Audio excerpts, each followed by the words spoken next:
Ngayong araw, February 14, ang 53rd birthday ng Queen of All Media na si Kris Aquino, kasabay ng selebrasyon ng Valentine's Day sa buong mundo. Kahapon, in-announce ng King of Talk na si Boy Abunda na may nais ibahagang mensahe si Kris para sa lahat ng nagmamahal at patuloy na sumusuporta sa kanya. Ito'y may kinalaman tungkol sa tunay na estado ng kanyang kalusugan. Inahayag ito ni Tito Boy kaninang hapon sa programa niyang, Fast Talk with Boy Abunda, sa GMA7. A couple of days ago ay nakausap ko po ang aking kapatid, si Kris Aquino. Tomorrow, she is celebrating her birthday. And we're going live again tomorrow dahil Kris requested me to read a very important statement, tungkol sa kanyang kalagayan. Sabi nga niya, utang ko sa milyon-milyong tao na nagdarasal para sa akin. At sabi niya, Boy, it has to be you.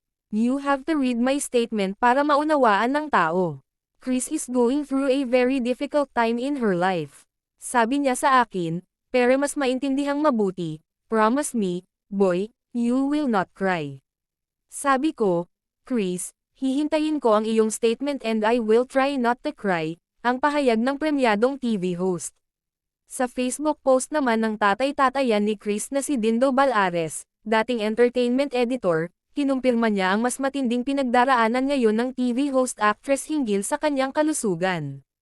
Narito ang buong FB post ni Kuya Dindo.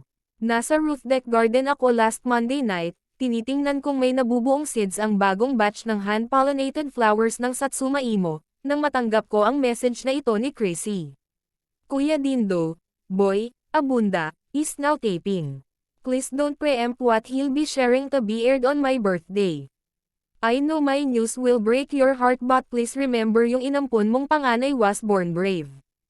Please promise that you will just continue to pray at maintain your faith na kakayanin ko to. Ikinwento ni Chrissy ang pinakahuling lagay ng kanyang kalusugan, pero hindi ko po pwedeng sulatin. Pag may request sa akin si Kris, o kahit na sino sa mga anak ko, tumatalima ako. Walang tanong-tanong. Isang way upang maipakita at maiparamdam kung gaano ko sila kamahal. Hintayin po nating si Boy ang magsabi.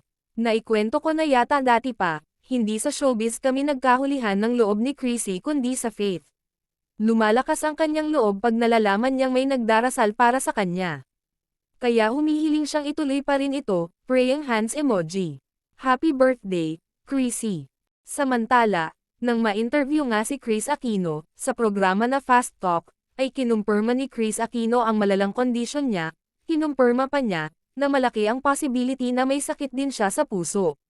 Sa kanyang pananalita ni Kris, ay pinipigil niya talaga na umiyak, habang pinapahayag niya ang kanyang kondisyon, sinabihan din siya ng doktor na kung sakaling maging positive na may sakit siya sa puso, ay malaki ang possibility na ito'y mauwi sa cardiac arrest, at ikamatay niya.